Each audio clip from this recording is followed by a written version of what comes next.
Magandang araw po sa inyong lahat. Welcome po sa Juan Katawa.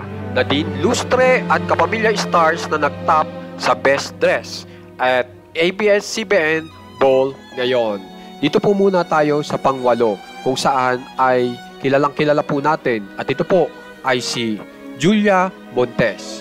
Nakapartner po ni Coco Martin ng Batang Quiapo. Sumunod po dyan ay ang pangpito po ay si Andrea Brillantes.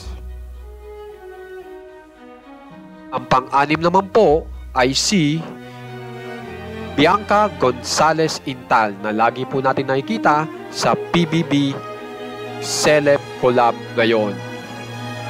At yan naman po, ang pang-lima naman po ay nasa grupo po ng Bini. At ito po ay si Bini Mika.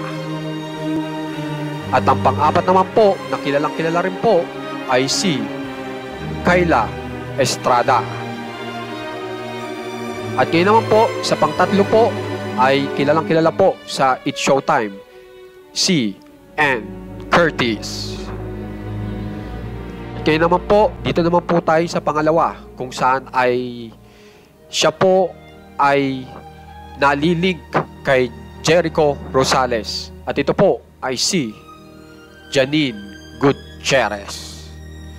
At ang pinaka nagningning po talaga sa naturang event ngayon ay ito pong si Nadine Lustre.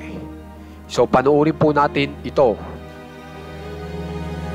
Aliyan po yung bagong post ni Nadine Lustre na isinuot niya po dito po sa naturang event na ito.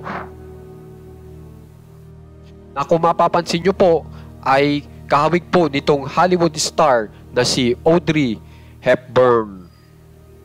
Nakilala po yan sa Hollywood noong 1960s. At kung mapapansin nyo, halos magkamukha na po ang dalawa. So yan po ang pinakabago po nating balita sa mga pinakakilalang celebs po ng Pinas. At kung gusto nyo pong ma-update, muli, subscribe lang po kayo sa ating channel na Juan Katawa. Maraming salamat po.